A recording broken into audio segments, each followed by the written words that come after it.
Hey friends, welcome to Tokyo. Today I got a whole bunch of chores we got to do, and I'm going to put you on top of my head because we got this first person GoPro. So let's get to work. Today we have to put away groceries, from Amazon, and we have to clean up some toys, dishes, laundry. My wife has been in labor for like 8 days at the hospital. She just came home yesterday for a little bit of a reset, and what are we doing after that? Hopefully going back to the hospital at some point in the nearish future once everything equalizes in her world. So let me get YouTube pulled up on my phone so I can manage chat. And we'll go be productive and stuff. We got our content factory brewing. We're still kind of on the first layer. None of this content happened because we went to the hospital for a baby unexpectedly, which is fun. All right, let's get to work. Now it's a little bit of a show. Now every single night I've been going to the hospital to help Felicia, and then I'd come home late each night in order to take care of the kids and get them kind of prepped for lunches and all that. So we've been in survival mode more than anything. Let me change filter. All messages. All right, there we go. Let's get to work. So in order to do the groceries, I got to put some stuff away, and I need to kind of find a salad. Bring that down just a touch. A happy Tuesday, everybody, or Thursday, or whatever day it is. We actually got to go find a salad. It's in one of these boxes. Well, that's a good start. We got our bean sprouts. It's so funny. Akari tried to carry in the groceries on her own. She's like, just turned 5. And she's like, Dad, I was trying to carry in these groceries and all this orange stuff started coming out, and I just left it on the floor. Out of all the grocery bags to pick up and try to be helpful, she picked the one that was labeled fragile. Or fragile. And then clearly dropped it a couple times trying to handle it, and it leaked eggs everywhere. It's hilarious. It's my salad.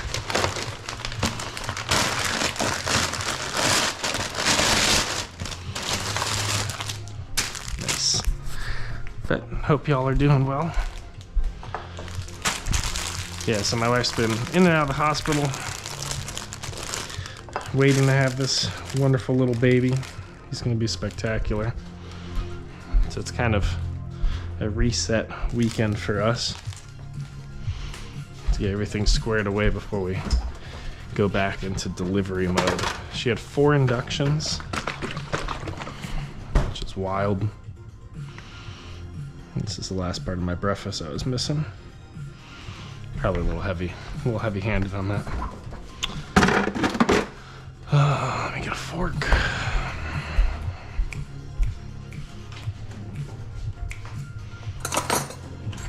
But if our house looks a bit like an explosion, it's because our life is also an explosion right now. Let's hit some salad. I'm also dehydrated. We did a run this morning, about 3 miles, interval training.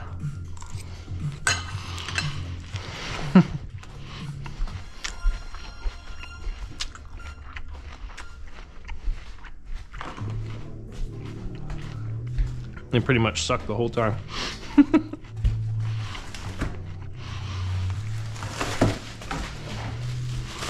So we're gonna try to clear the counters enough.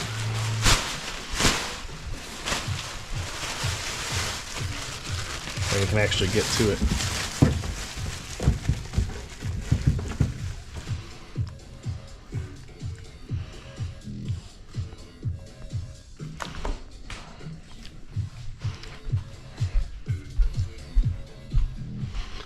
Socks on. We know how the internet feels about feet. It's fine to eat your own, but I'll keep mine covered. Watch, people are gonna start to get into socks. It's a weird world we live in. All right.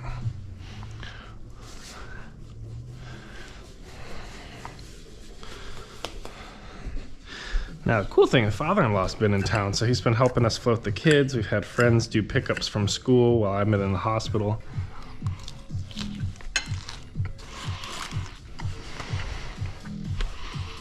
And today's kind of a reset for us.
It's probably toast.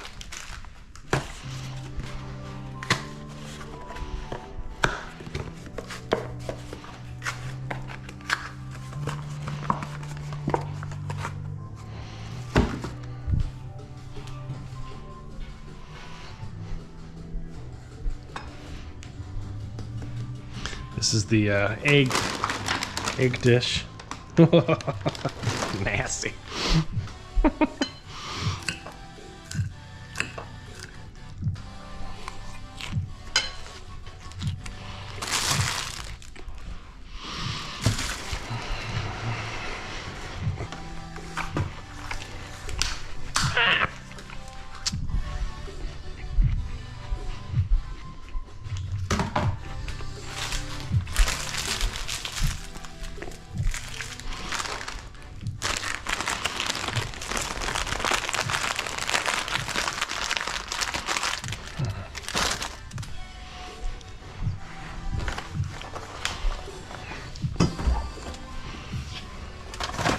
You have to clean the fridge to fill it.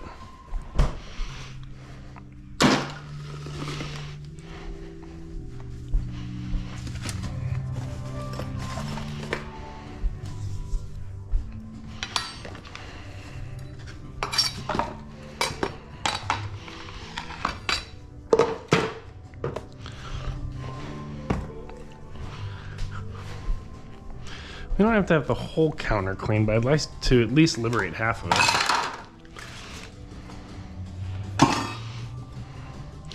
Our kids made this for Felicia while she's at the hospital.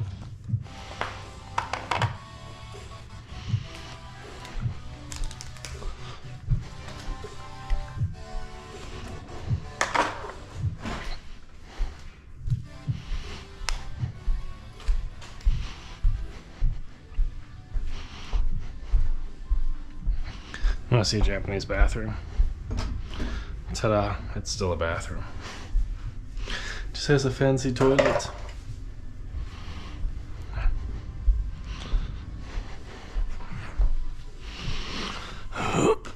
That's a little lower of a squat than I was preparing for.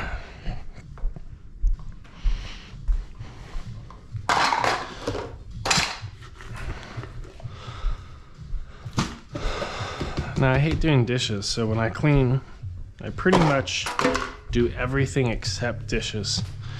And dishes are always like that last, but I find it motivates me. I'm like, man, I really have to do the dishes, so let me do everything else. It's like that with work or anything else. There's always that one task. But if you at least procrastinate in a way that's functional, you don't dig yourself into a hole.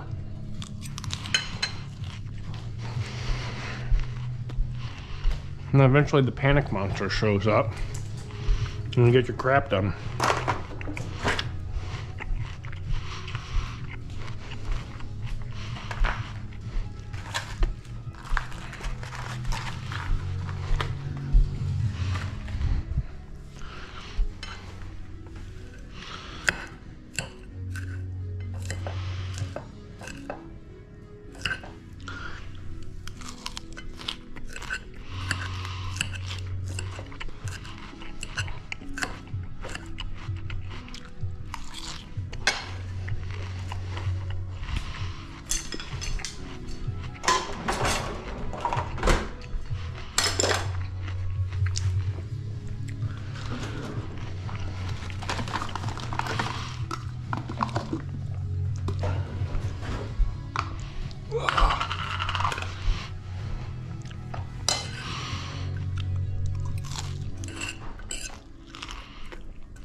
Now we get to clean this. No, we're not gonna clean it. Just move the mess.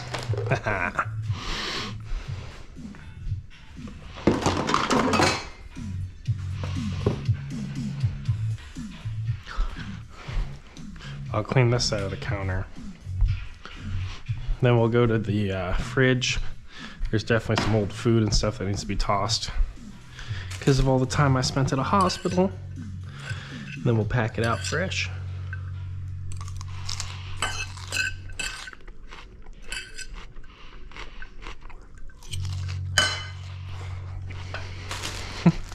Breakfast salad.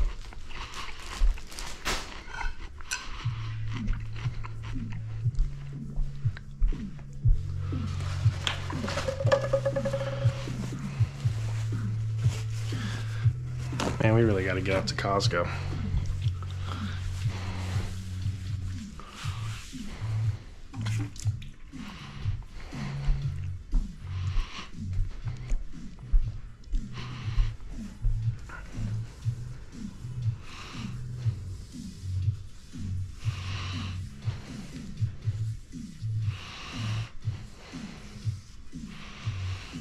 It's funny, I worked out in this headband I'm wearing.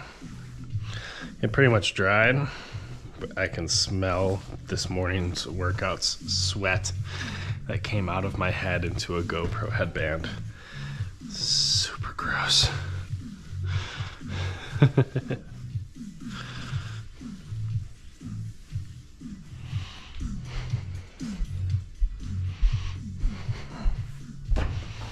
Ah, shoot, I'll get it later. Alright.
Excellent condition.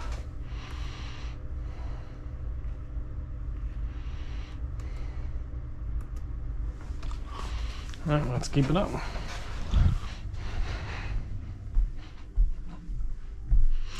It's weird, I feel like I'm sweating or my shirt must be dirty. It's like, no, you're just wearing a headband right above your nose.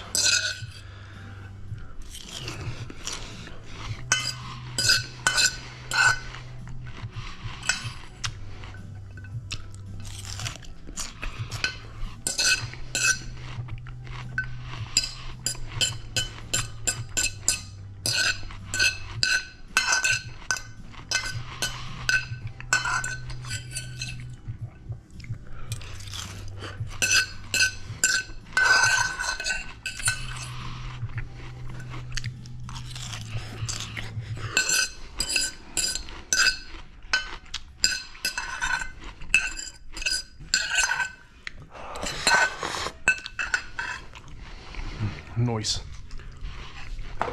Alright, garbage time. Now friends, this is going to seem wasteful because it is. We were in survival mode. We bought food. We weren't planning on trying to go to the hospital to have a baby. So because of that, stuff went bad. That's just life. You do what you gotta do. So I'm gonna go through here, clear some stuff out of the fridge that is old and nasty. And then we can work on loading it, which is my favorite part. We got our veggie tray. Too many carrots. So a weird thing, Japanese pineapple, when they cut it, goes bad very fast, like 2 to 3 days. It looks fine, but it starts to like, best way to describe it is like when it's fringe, it starts to feel like it's creating alcohol, like it ferments. It's pretty intense, so these are definitely toast. Syrup's fine. But welcome to Tokyo, everybody. I'm just your average dad waiting for my wife to have her 4th kiddo. Cleaning up the house, taking care of prep. Normally I work for Johnson & Johnson, but I'm on parental leave as I wait to become a parent. It's complicated. Ooh, kiwis. But let me know where you're from. Thanks for hanging out. If you have any questions about engineering, robotics, surgery, having kids, birth, dad life, or anything else interesting, let me know. Happy to help. Bring these back out. These are good. Yo, there's somebody here. A person. It's the Dusty Dud. What's up? It's been a while since you've been live. Yeah, my wife had an emergency enrollment into a hospital. She had higher blood pressure than the norms, and they ended up asking us to come in, and it actually started a whole series of interventions. She's pregnant. She was like 37 weeks. So she had gestational diabetes, which is kind of a pre-existing health condition, with blood pressure. So they had to get the baby under monitoring, basically. And we attempted 4 different inductions where they try to make your body go into labor with different chemical interventions. I want to be careful with language. Like, all 4 failed. Failed being a strong word. She didn't progress and was getting burnt out. And then through consistent monitoring, we were able to demonstrate to clinicians that, you know, the baby's safe, mom's safe. Can we go home and rest instead of keep trying to force something that's not ready? Because she was only 36 weeks. Normally you can go full terms like 38 to 39. Some moms go up to like 40, 41's pushing it. So she's home now, and we're kind of resting and resetting the whole process. But it was wild, to say the least. And we're navigating, you know, Japanese every day and all these other challenges, so Mama's tired. She's sleeping right now, which is good. Ew, that's yucky. Let's clean that. So, just unloading groceries, things like that. I did do a nice run workout if you want to check that out. I just posted it this morning. But how are things going for you, Dusty Dud? Anything exciting?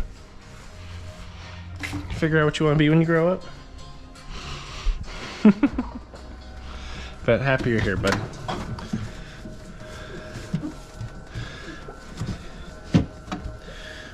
Yeah, Felicia had tons of interventions, tons of poking and prodding, and it's good for her to just be home to rest and reset.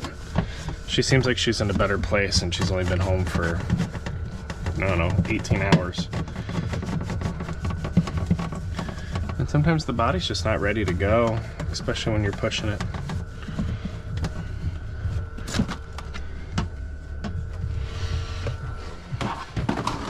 All right. I think we're ready to pack. I just gotta dry that up real fast.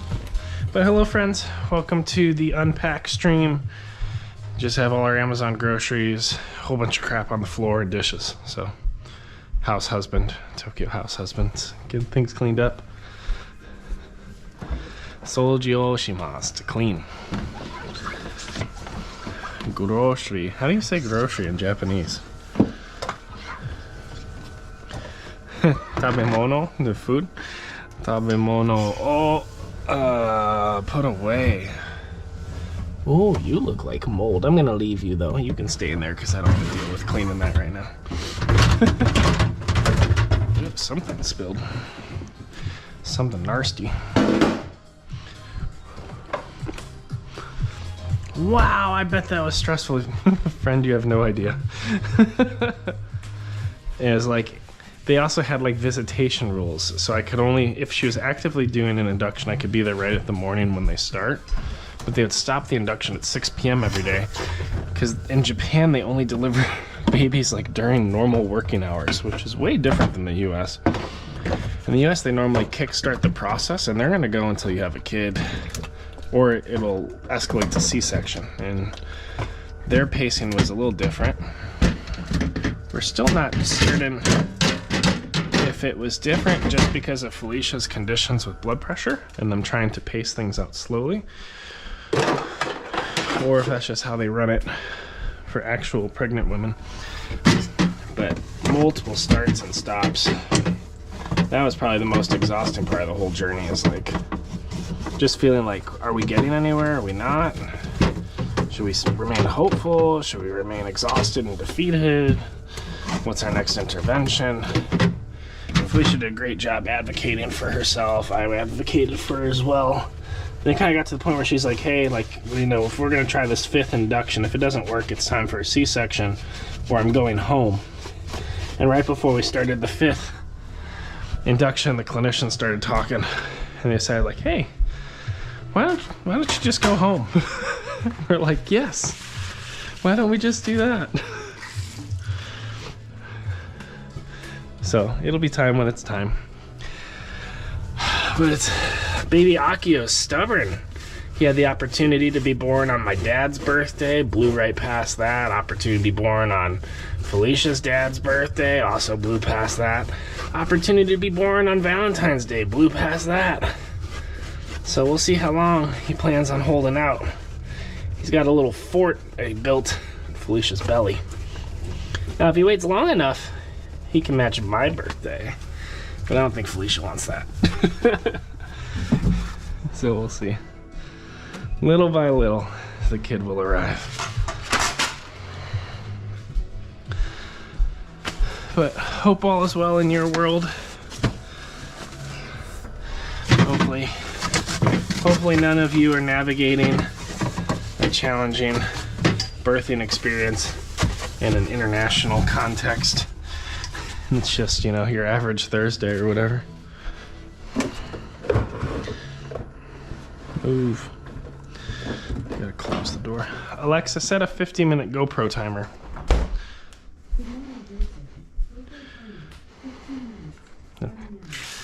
Alexa, set a 50-minute GoPro timer.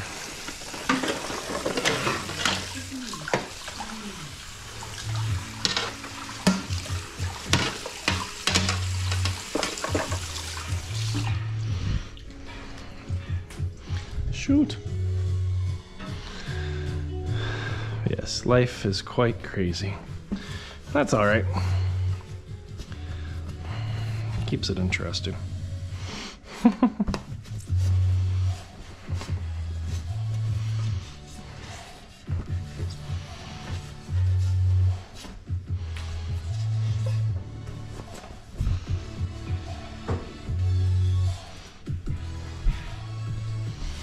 All right, almost time to pack this thing out. So we could feed our 4,000 children. That's what it feels like. Oh no.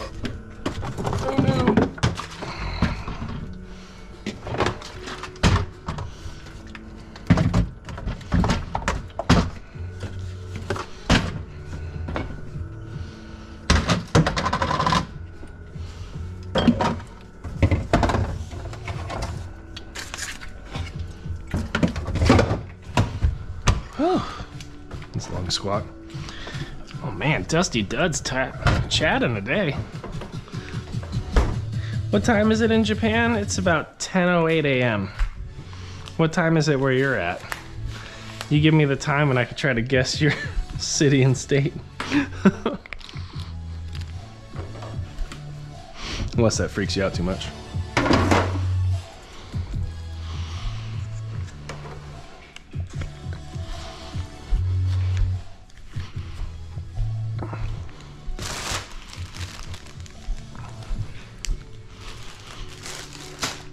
So now we get to unload everything.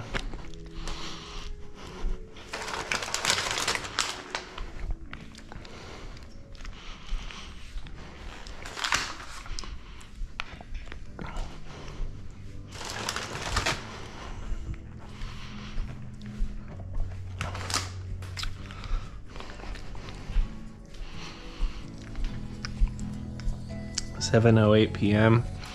So your central time zone, because Eastern Standard would be 8 p.m., so 7 p.m. Central time zone. Illinois, we'll go for state first here. Got Illinois, Indiana, parts of Tennessee, parts of Kentucky, Wisconsin. I think Michigan is also. Is Michigan Eastern Standard? They're a little bit up into the east. They might be Eastern Standard. Although there's that weird tip of Michigan that goes over the ocean or whatever. Not the ocean, the bay. I mean, unless you're in like Mexico or something in South America. But my audience typically gets skewed towards the US, so it's normally an initial assumption. So you're a US English speaker.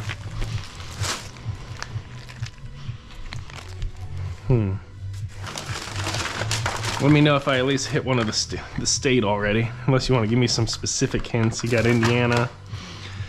I think Iowa's too far away. Well, Iowa's not in mountain time yet. Could be Iowa.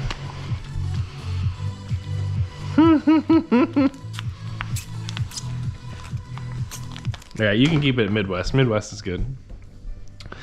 I'm from Chicago originally, and we spent a lot of time in Cincinnati, Ohio.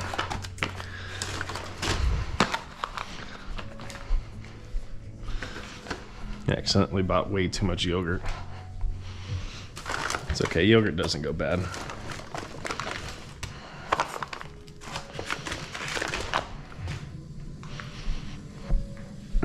Midwest is a great place to grow up, especially if you like ice.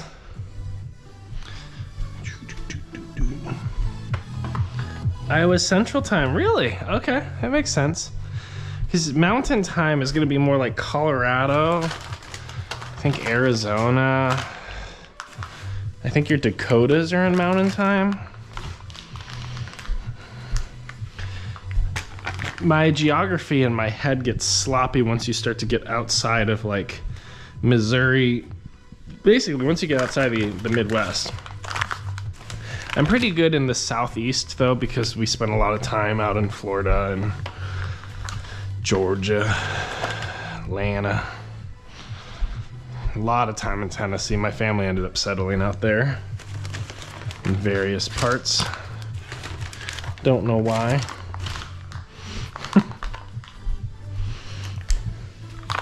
And we landed in Tokyo, of all places. Awesome. So 7 p.m., you got anything fun planned for the rest of the day? I'm assuming you've already had dinner. Done all the other essential things in your day. What's your wind down look like, unless you're a swing shifter?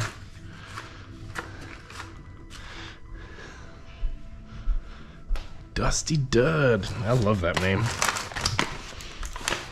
10 out of 10.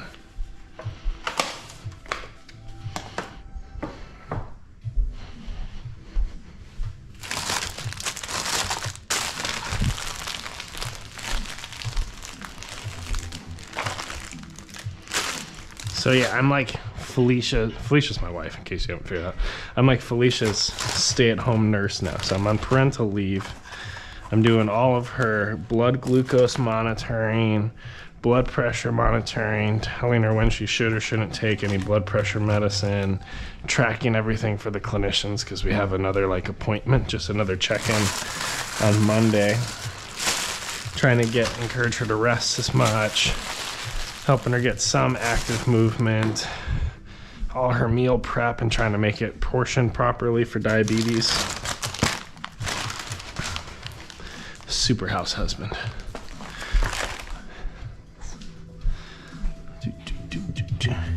Yeah, just chilling on YouTube, winding down. Nice.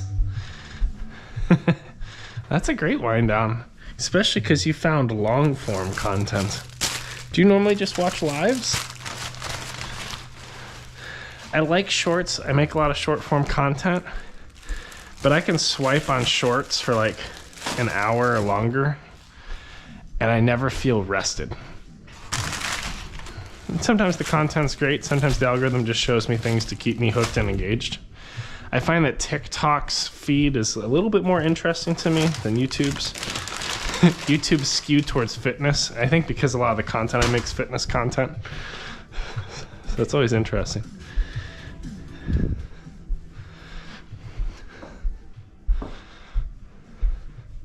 But yeah, I won't be making a lot of content or live streaming for a while until we get everything equalized with this baby situation. But Dusty Dud, it is very humbling and appreciated that you've chosen to wind down this evening with me.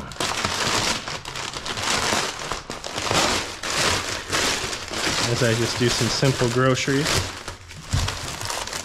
You could be anywhere on the internet right now and you've picked our little corner. So much appreciated. All right.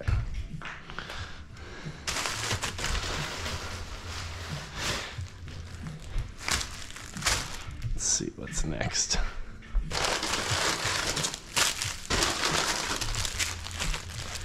Cucumbers. Let's go on this side. I always organize food before I actually put it away. Reason being, like, for the size of our household, I have to over order, and this whole thing will last like 3 to 4 days. I know what you mean. Shorts make time fly, but I almost feel like I'm getting mentally stimulated watching YouTube shorts. Oh yeah. Like, one of the things I've struggled with is like shorts drastically reduce your attention span. Because you're swiping, you're engaging. Like, if I get out of the shower, my brain like wants to watch shorts. Like, it just makes it take forever for me to do stupid, simple things like dry off, brush my teeth, do my hair, because I feel like I need to touch and swipe and see what's next. It's all subconscious. Like, these systems classically condition us to maximize engagement because then they get ad revenue. So I've been trying to force myself to go towards long form content. And one of the things I did is I went through everyone that I'm subscribed to, and I pruned it to only people that provide me with some level of value or content that entertains me but is enriching or helping me grow or learn. So I went from maybe probably like 400 channels that I've subscribed to down to like 40. And I'm trying to train myself, if I go to the phone, instead of going to the shorts feed, to go to the subscribe feed, and then I can do a mix of shorts or longs, but at least it's a little bit more filtered to something that engages me.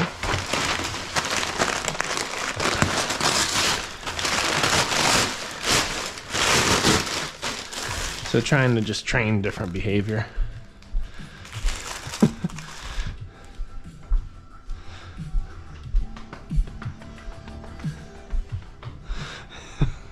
It's so funny though, because like I recognize these things and like modify how I engage the digital spaces, but then I still make content for the digital spaces that's engaging, particularly short form content. So like the ethics of content creation are really interesting, because if you make a video that's super viral and super attention and retention getting, like, are you also in training shorter attention spans or causing harm? How do you balance value with production? And the whole thing is really interesting to me. I've studied some of it in grad school. I'm getting a master's in global leadership at a theological seminary, and I've took, I think, 2 classes on engaging digital contexts, how these things work. So it's super tricky.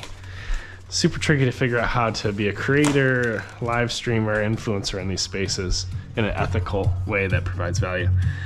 Yeah, sometimes I'd feel kind of anxious and can't focus on anything after swiping through shorts feed. Had to be more aware of time. Yeah. So there's one thing, I mean, if you're looking for a good documentary, I don't know if you like documentaries on Netflix, but it's called, what's it called? Shoot, I just watched it. It's got the guy. It's not OpenAI. I bet I could find it if I opened it up. Give me a minute. This is my thinking face. I know you can't see my face, but I'm thinking right now. It has to do with social media.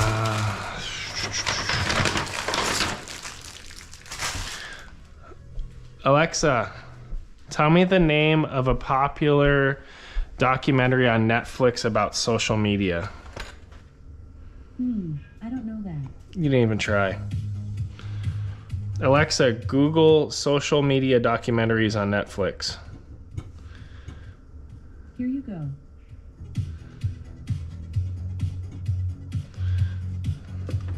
No, don't show me those. No. None of these are helpful. It's all filtered through things that are connected to... No. It's just showing me movies I own on... Dang it. Useless. I have a phone. So, Social Dilemma. As soon as I touched a phone, I figured it out. Yeah, if you search The Social Dilemma on Netflix, it basically has a whole bunch of smart people. It's a whole bunch of people that work in big tech. So they've worked for Google, Facebook, Instagram. Like, for instance, they interview the guy who created the infinite scroll that never ends. And they talk through the ethics of how these companies have been built, where features came from, and the long-term impact and effects of them. So it's just like pure knowledge. Like, you go through it and you're like, oh, that's how this stuff works. And it helps you set limits. Like, one of the biggest issues, I mean, there's tons of issues, first of all, but one of the biggest issues is something called stopping cues. So if you consider like Instagram's infinite scroll, you could just keep going down. Or on TikTok, there's always a video to the right. Alexa, stop. Alexa, set a 30-minute GoPro timer. GoPro timer, 30 minutes.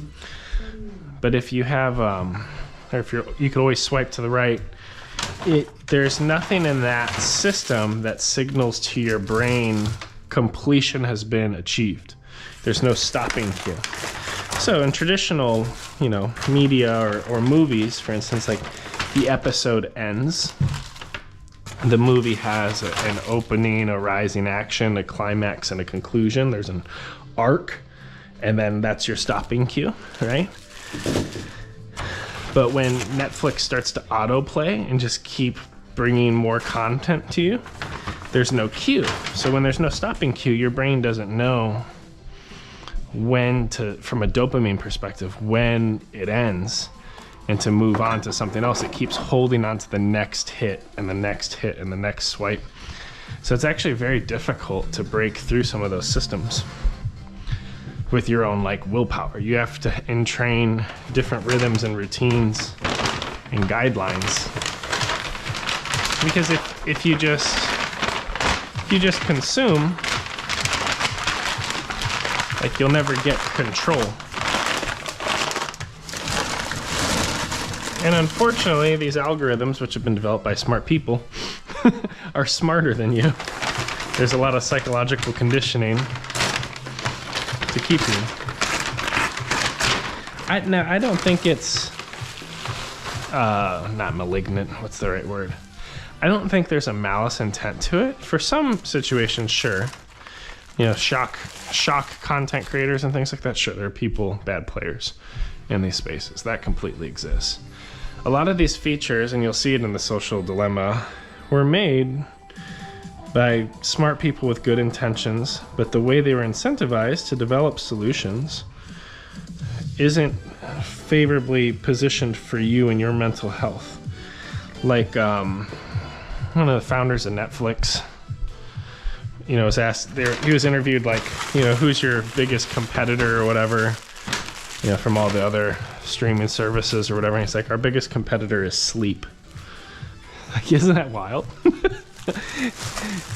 He realizes that keeping you retained on their platform is competing with your ability to sleep. It's incredibly true, right? They're trying to fill your life with as much content and as much stuff as possible. Stuff that you ultimately enjoy, stuff that's interesting. But also,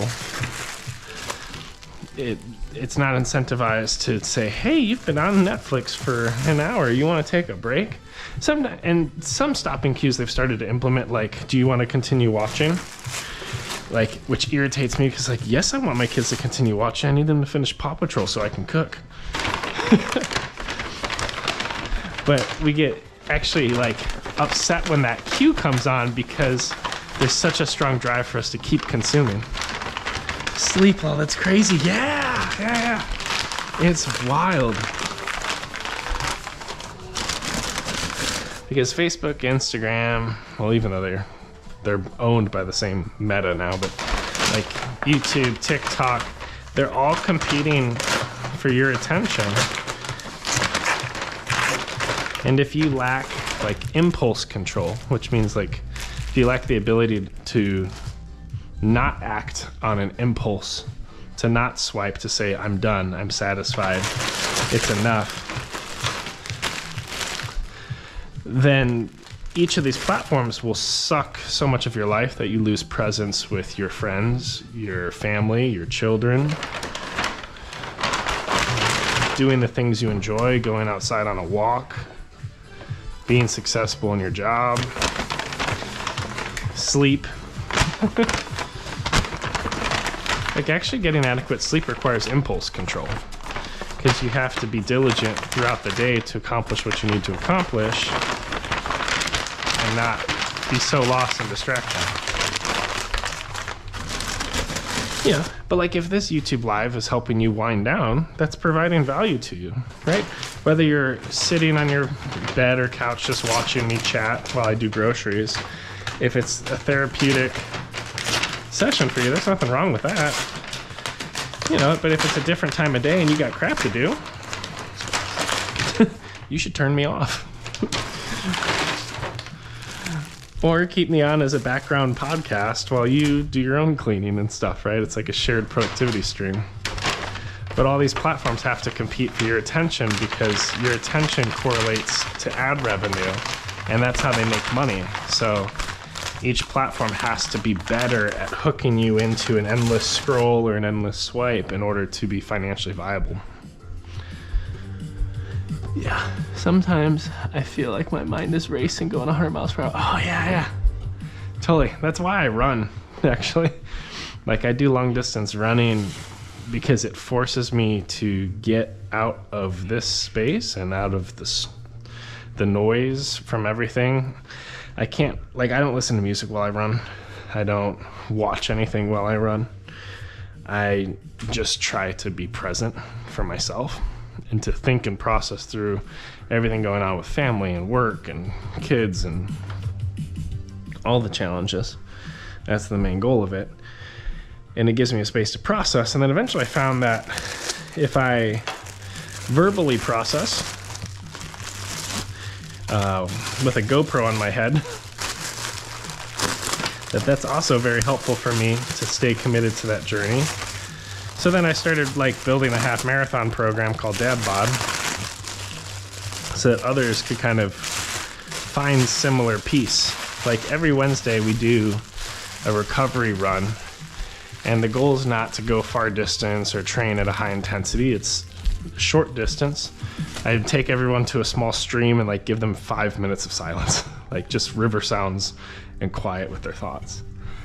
It is helping me wind down. I'm actually learning a lot from you. Thanks for all the info about the tech stuff. It's really interesting and helpful. Hey, no worries, Dusty Dud. Yeah, happy to help. Happy to spend time with you, dude. I had a little bit of margin in my day, so I'm glad I got to go live. I was very tempted after dropping the kids off at school and working out and taking my shower to start scrolling, right? And I actually physically left my phone on the counter because I knew if I left it on the counter, I could go down, take a shower, and it traps me with my thoughts for 20 minutes instead of all of that taking an hour with 40 minutes of like ramping up to 100 miles an hour in my head on things I'm seeing. And I knew it would provide me the space and margin to then start a live and talk to people while I take care of business.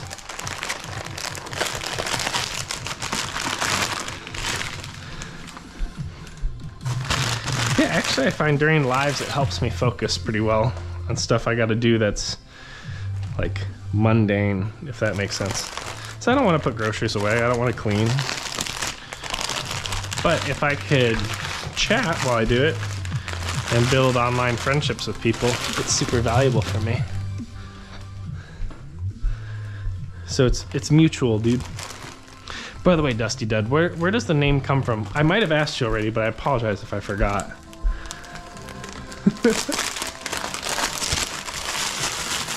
Because it is a phenomenal name.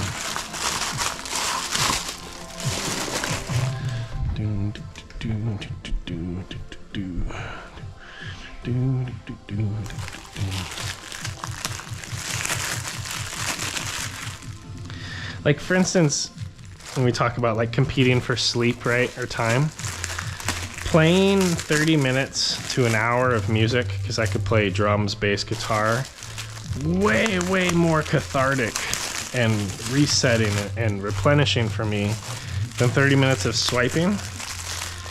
Yet I find myself on my phone far more often than on a guitar or a drum set.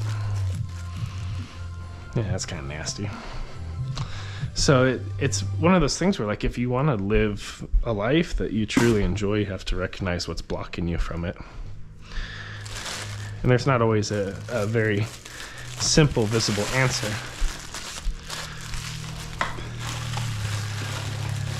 That sounds like these algorithms. Oh, whoops.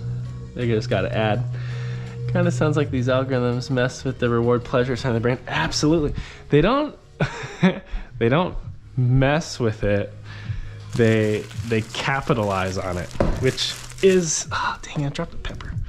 Cracked it too. All right, pepper snack. Which is like, because if they capitalize on it, the ethical question becomes like, is it malice intent? Is it predatory? There's some people that argue it definitely is.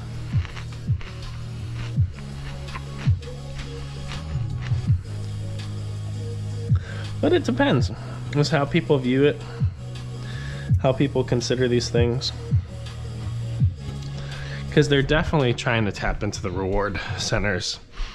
You entrain these really short, quick dopamine releases. I mean, it's very similar to porn.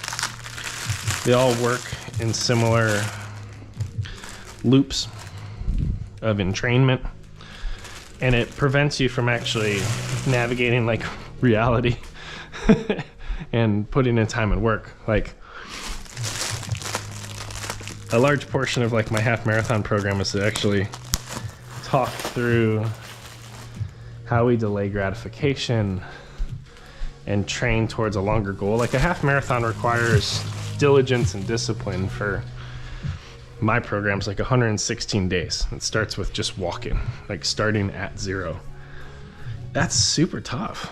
Like to start a journey that's going to take you that long and commit to it every day consistently, because it's way easier to open your phone and burn 45 minutes and get hit from the dopamine from the pleasure centers, like you're saying. Just like in the same way, like porn is so easy to swipe through for some people that like you're never going to take the time to actually go out and build a healthy relationship with someone to progress things in what I would quote unquote appropriate manner over time, like a healthy, sustainable relationship. So they're very common. Or ultra processed food. Yeah. And that's where you get into some fun ethics of like, should this stuff be regulated? Which is one of the big questions of the social dilemma, is do these platforms need actual intervention and regulation around what they can and can't do with your data, what they can and can't do with those pleasure centers of your brain? Because the easy argument of not regulating it, depending on where you lean, like economically and you know, from capitalistic to socialistic or things like that, large government, big government, is can you regulate McDonald's or Burger King to not have advertising to certain age groups of people? You know, if you have 10 different burger joints, aren't they allowed to make their advertisements as beautiful and as enticing and delicious looking as possible so they sell the most burgers? But if they win and sell the most burgers, what level of harm are they inflicting if people don't have the impulse control to not eat a burger every day, right? So you get into similar space to have enough sleep each night because their pleasure centers are being capitalized on, to use the language you're using. You know, so how far does the government intervene with companies? Because if you just leave it to pure economic drivers, like pure free hand when it comes to social media and digital content, then their incentive is to retain more and more and compete with their competitors to make everything more addictive, more polarizing, which really comes at the expense of you, right? For instance, like young females are committing suicide or self-harm at much higher rates than ever before based on just like completely non-representative or unattainable body image comparisons and things like that. And half the stuff I talk about when I go running is just to help people understand how to set realistic expectations with like a fitness journey so that you're not expecting to look a certain way that isn't attainable for your body based on the time, effort that you can put in. But yes, DadBod, I think your thoughts on ultra-processed food, on the control centers of the brain or pleasure centers of the brain, like all that's true. 100%. It's a big brain idea right there. Let's see if I have my emotes. Where is it? The big brain. You got a big brain idea right there. Love it. All right. Gotta max this pack out. Now I'm trying to figure out what I want to cook for dinner tonight.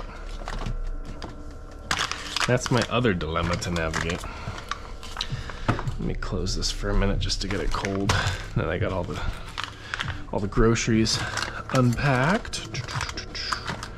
Yeah, the two things I would recommend for you for homework, if you really want to understand this space, like out of all the books I read for grad school and stuff, or movies I watch, Social Dilemma's a 10 out of 10 because you hear the people who made the systems. And as an engineer, like that's what I love, because I don't think anything is inherently evil. Oh yeah, those are toast. I don't think anything's inherently evil about social media. But I do think when you understand how people are incentivized to create solutions, it helps you understand why the solutions affect your life the way they do. The second one would be, oh, you thought of the name when I found a milk candy under the couch. That's right, the Dirty Dud. Oh, that's a great story. That's an incredible story. 10 out of 10, I forgot about that. Wow, the Dirty Dud. Did you eat it too or throw it away? Because that'll tell us a lot about your impulse control, right? Oh, the Dirty Dud, that's so great. It's disgusting, I love it. 10 out of 10. I'm so happy you told me that. And I'll forget it and ask again in the future, and it will always delight me. Like, that will always be the perfect answer.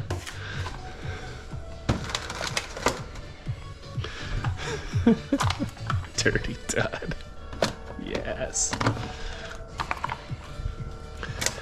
Too many yogurts. Went overboard. As I tend to do. Yeah. Let's move these potatoes.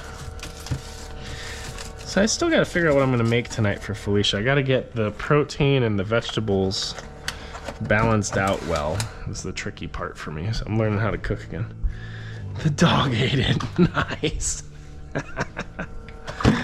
Oh, that's fantastic. I'm sure the dog was quite pleased.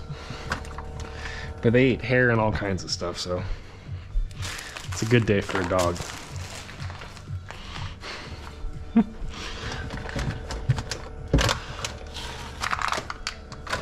Alright, what do we got next? Put that away.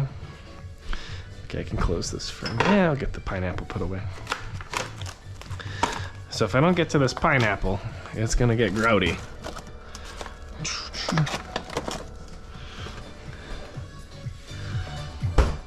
He has no self-control.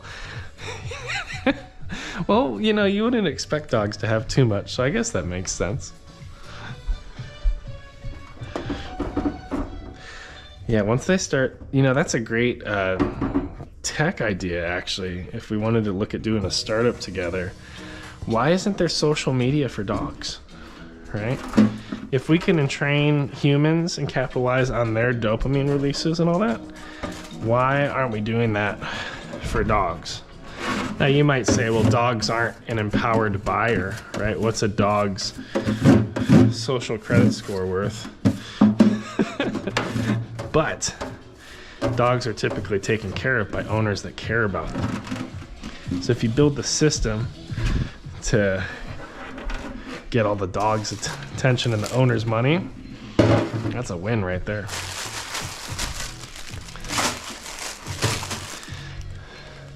Let's call it Dog Book. Easy. Totally original.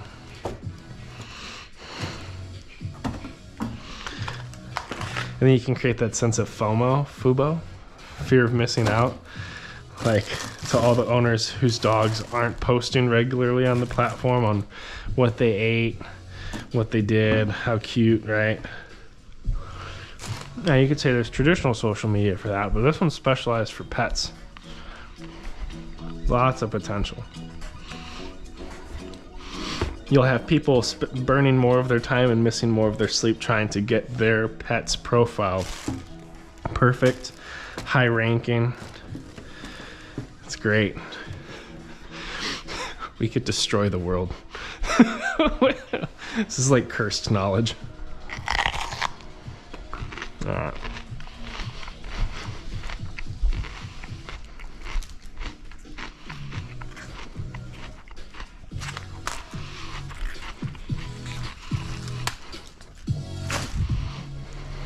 Because we want the owners to show the dogs the content. It's got to be engaging for the dogs, not just the owners. It's got to be both. Where they sit together and scroll and watch. I think there's like a show on TLC once, like the Dog Whisperer or something. We should get them to figure out how to build it. Gosh, those eggs really went, man. It's nasty. Dusty Dud. That's awesome.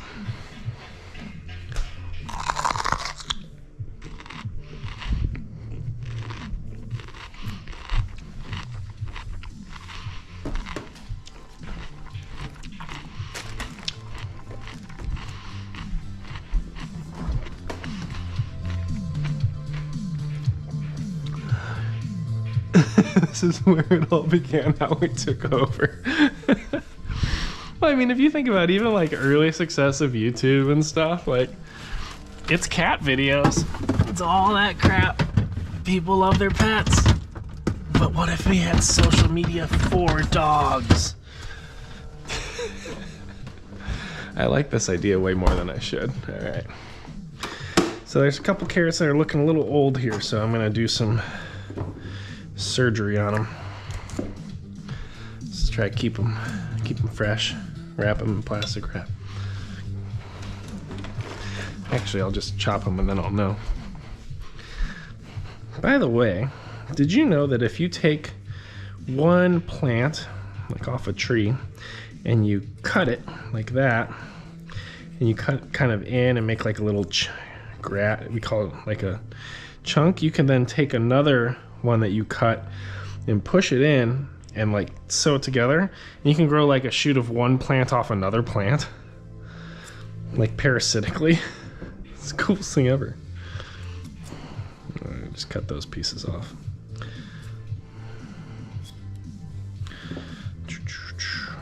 As long as I get to those ones first, they should hold up well. Problem is dogs can't read. Oh! Well, you can twist education into it.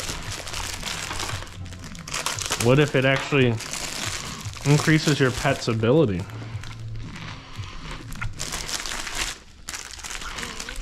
It automatically trains them for you. So the owner sees some improved behavior, but it's also highly addictive and drives sales. This is a good product, friend. But this is also me trying to be a monster, so we're not actually going to act on this. We'll leave somebody in the unethical space of tech development to create this solution. Or again, this curse.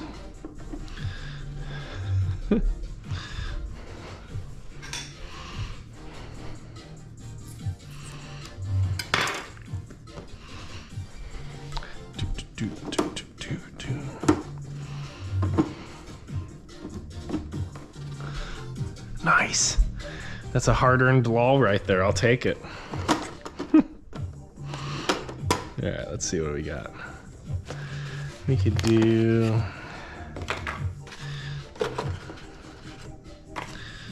these. A couple kiwis at the bottom. I work hard for the lull. They don't come easy. To truly make someone laugh out loud, what an achievement. All right. Let's see. Let's keep eating our pepper. You can eat peppers just like apples. It's great.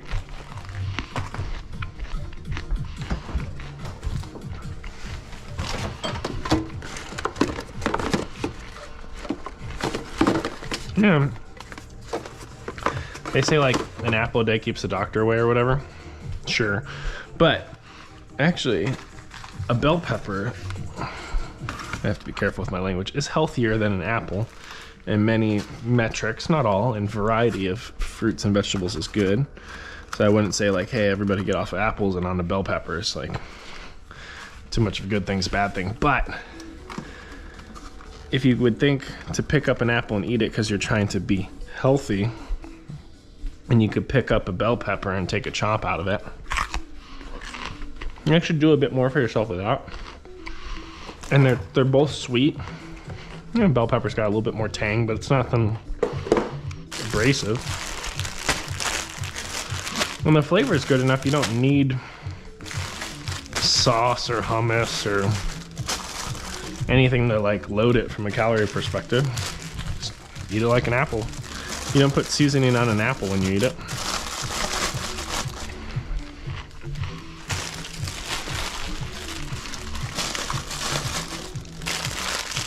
Just a nice chomp. All right, all this milk will last about 2 days with my children.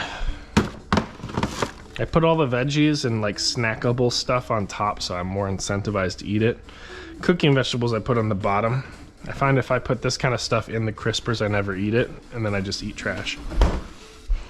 So, did you say earlier you were going to ministry school? Are you going to be a pastor or something? Yeah, like peppers and onions too. Oh yeah, I made that this morning for Felicia. They're right there. So I got an undergrad in mechanical engineering from the University of Illinois, and then I worked in industry for about 4 years and decided to go for a master's. And then most of my peers were going either for technical masters, so like getting a master's in mechanical engineering or robotics or things like that. And then the other half who wanted to go like the project leadership route were getting MBAs, which is a master's in business administration, which doesn't sound as cool anymore. Majored in administration. Lame. But it's actually a very helpful degree. And we come from like a faith context. So we've served across different Christian churches in the past, across different denominations and things. And I talked to one of my pastors about it, like, hey, I'm thinking about doing something, you know, but I don't really know what, nothing feels right. And him and his wife are both alums from Fuller Theological Seminary. So it's based in Pasadena. It's a mix of conservative and progressive Christianity because they are challenging some traditional interpretations of scripture, like around LGBTQ and stuff like that. And he said they have this program called the MAGL, which is a Master's in Global Leadership. And basically, they get a cohort of business leaders, pastors, and missionaries, and they all study remote for like 2 courses. And then we all fly out for a cohort meetup for a 2-week intensive. So I used my vacation time for that. And then they study online together after that for another, I think, 8 quarters. And then they have a final cohort meetup, and that's the main journey. And then the other like 8 quarters are all electives. So I did that. So it's basically looking at leadership, but through like the lens of theology. So like, how do you create diverse, inclusive teams to pull together towards a common vision? How do you lead globally with that mindset and kind of create like a redemptive arc wherever you are, right? Whatever system of inequity exists, whether it's, within the public square, whether it's social, whether it's economical, whether it's in the workplace, like how do you then start to dismantle those things through the strategic vision and building up a people? So it kind of differentiates my leadership skill set a little bit. It's very people organization focused. But it has a pretty strong biblical backing. So I've done a lot of scripture reading, a lot of books, a lot of writing. And then I finish in 2 months. Alexa, stop. Your GoPro timer is done. All right, let's go change our battery real quick. But I finish in like 2 months or so. And then from there, I'm probably gonna start writing some books, which is fun. All right, so in order to charge this thing, we have to put this supplemental power into the right side of the camera and then put a new battery in and flip it. Should be fun. All right, let's see. So you should feel a slight tingle under your ear. I'm gonna plug this in. 3, 2, 1. Is this your first GoPro surgery? We've done quite a few successfully. There's always some risk with any procedure. Let that equalize a little bit. So far it seems like you're still with me. If it fails, I'll have to quickly try to reconnect. Keep your vitals positive. 3, 2, 1. We've removed your core battery. You're now in supplemental power. Let's see if we can get this reattached for you without you dying. 3, 2, 1. And that is at 100%. We're still going to give it about 5 to 10 seconds to let everything integrate. Interesting. So are you done working as an engineer? Is anyone ever done? No, that's a good question. I try to live for the integration. So like, even if you look at my content, like I am the pretentious engineer, right? I'll always be an engineer. But right now, like I'm looking at jobs potentially in global strategic marketing, which is more customer facing. Like when I moved out to Japan, my goal is to connect with Japanese clinicians, understand their unmet needs, and then develop new surgical technologies to improve patient outcome, both in Japan and globally. But every time I go into a procedure and make observations or look at existing technologies and think about what we could do next that's helpful or different, like that engineering foundation stays with me. But then when I look at how do we build that, how do we work towards that, well, then the like global leadership from Fuller comes in, because I lead and inspire teams differently around these collective grand challenges. So kind of my argument, and actually I'm working on a TED Talk for this, kind of my argument is like you should always dabble across different disciplines and things and never feel like you need to pin yourself down to one label, one discipline, one role. You know, for some of them, like for some people, if you broke your arm and a doctor reset it, and that really like ministered to the depth of your soul, and you knew that when you grew up you're going to be a doctor, like, yeah, you can chase that vision of I want to be a doctor when I grow up. But then once you get into med school, there's like hundreds of different kinds of doctors. And you don't really know until you start taking some of your core classes and some exploratory classes. Then you realize, like, I want to be a pediatrician, or I want to be focused on aging adults, or I want to be an ER doctor, or I actually thought I wanted to be a doctor, but I want to drift into surgery because I can have a larger impact with surgery. Like, it's the same with like my initial credentials versus what I do today. And you start to kind of have a purpose of what you think you can build or what you want to get after. But I try not to let go of the prior. You just have competency that moves up in parallel. You have your leadership competency, your engineering competency. I'm going to build new competency with marketing on the side. So I think you got to dabble across all of it, and then continue to prune and refine your passions to be in alignment with your current ability.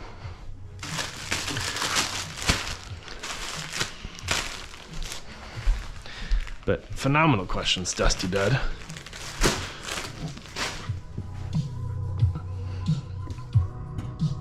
But far from done with engineering. Not ready to let it go yet. I've had too many people tell me that I'm not an engineer for me to give up. Well, luckily, on YouTube, you could be whatever you want.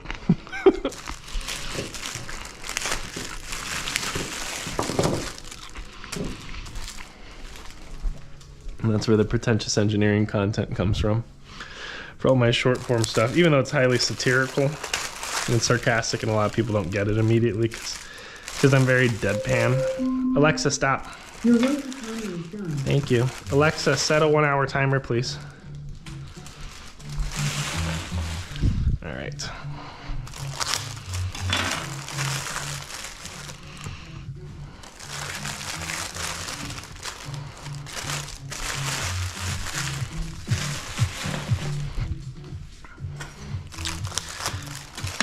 Yeah, I'm trying to work on a TED Talk called Art of the Dabble. Because there's artistry in being able to move from one thing to another effectively, especially when a lot of people set up barriers and boundaries that prevent you or limit you from being one thing if you're credentialed a different way. Whereas I think like the main goal is transferable skills. Because when you upskill, you realize what you didn't know, and then you can stretch into new spaces you enjoy, or reimagine the spaces you presently are in.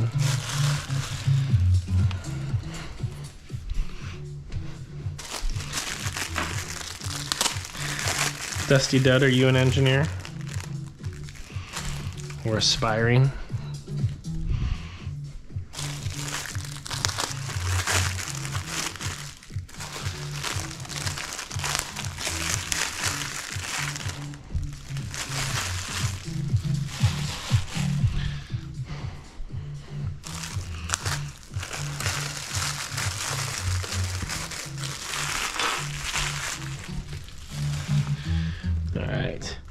Really? Why do they say that you're not an engineer? You got a bachelor's, right?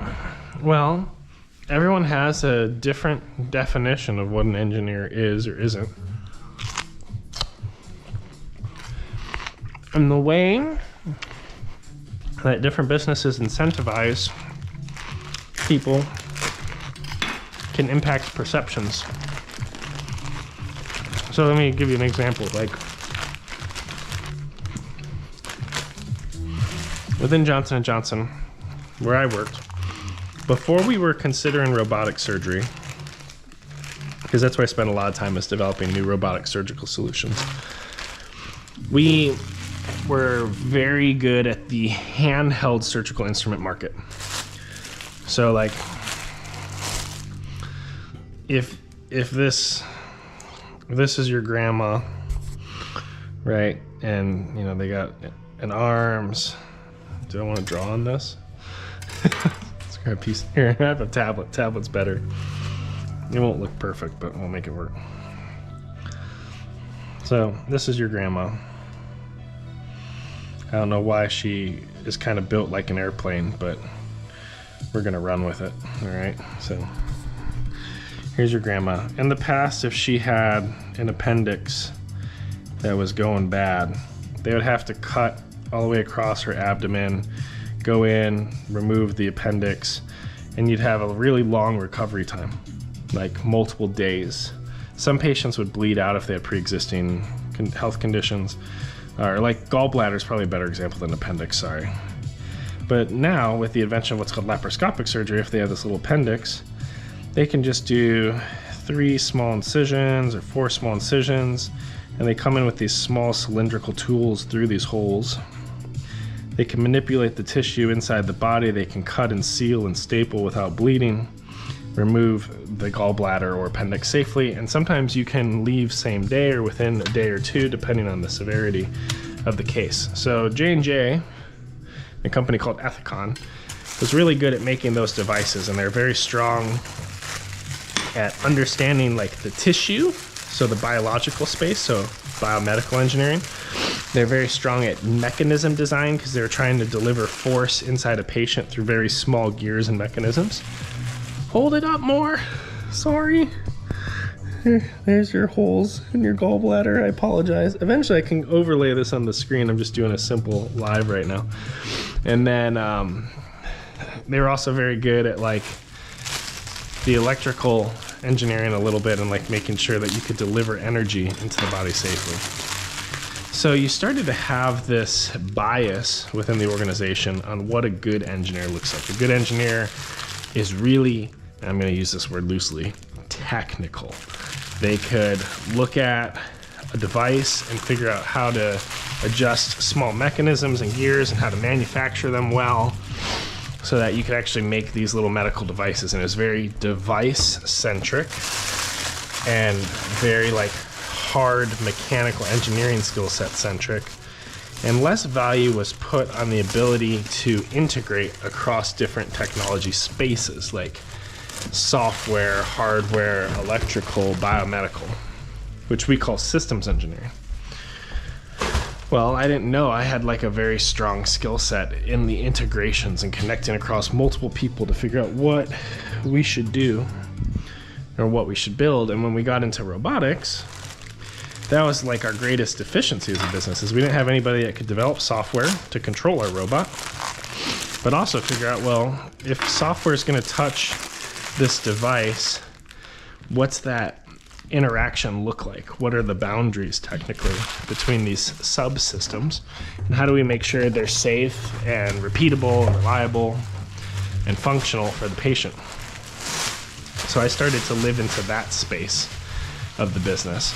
But to answer your question of like, they said you're not an engineer, like, because the majority of leaders who had worked at J&J for 10 to 20 years and became project directors or things like that, like they were used to filtering and developing talent to be excellent at making a single device and making it the best they could. And there are certain checkpoints or milestones they perceived that you were supposed to jump through before you can move to the next thing.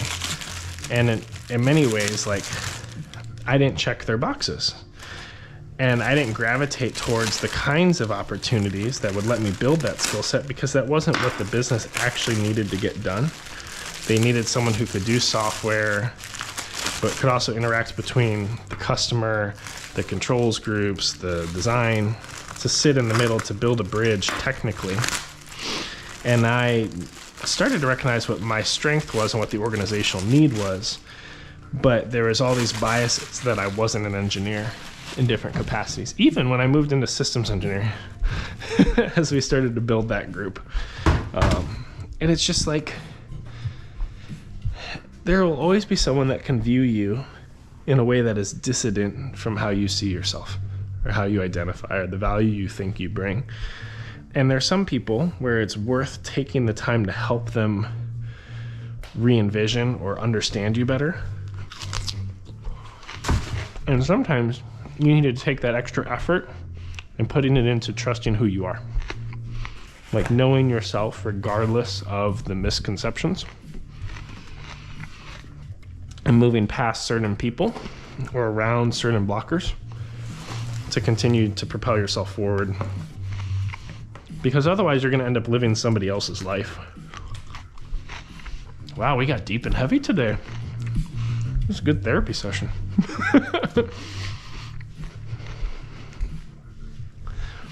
And it's so powerful when somebody finally sees you for who you are and recognizes you for that.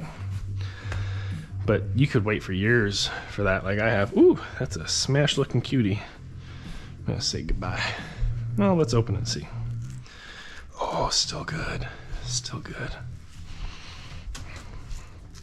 So I think that's the trick, is to figure out when it's worth the extra effort to help people fully grasp the essence of who you are, and when it's time for you to move past those misconceptions, but put your head down and kick butt, work hard, and know who you are even if people don't get it. Eventually the two converge. That takes time, patience, and diligence.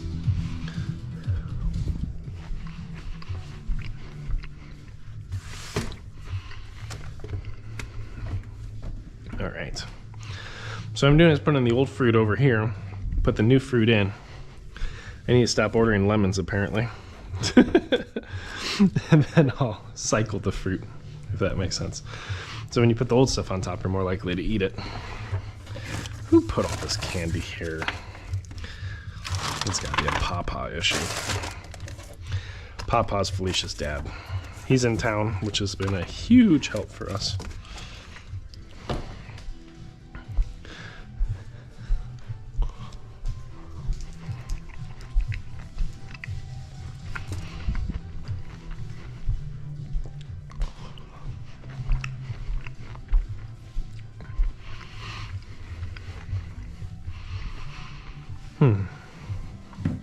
Citrus is looking a little dry. So how do I want to redo this section?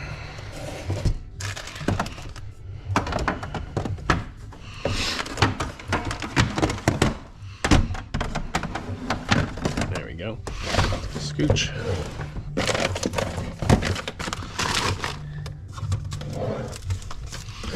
There we go.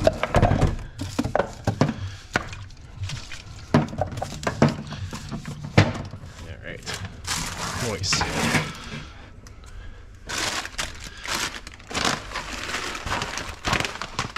Trying to get our life put back together just a little bit.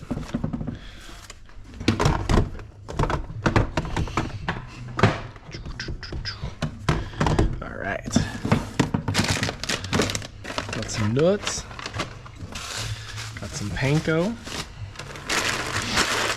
Cheerios, some honey that's almost toast. We have a bag of onions. Those are potatoes. Those are also potatoes. Oh, I've been bending over for too long. These are onions. Yes. Those are all the deep thoughts from Joe for the day. Hopefully you find some of them valuable. But it is 11, so I might just get this stuff put away real quick and then pause the live, just because I gotta go wake up Felicia and get her snack. So maybe actually I should just do that. All right, friend. Thanks for the chat, Dusty Dud. I'm gonna break off and wake up Felicia. We'll see. There'll be more lives in the future, but always happy to connect on these topics. And also, if you check our main page, just the main YouTube channel, I did put out a video that kind of walks through our 2024 content creation plan, if this is helpful to you. So you can see where we're going with different kinds of content and things. But anyways, see you on the next one.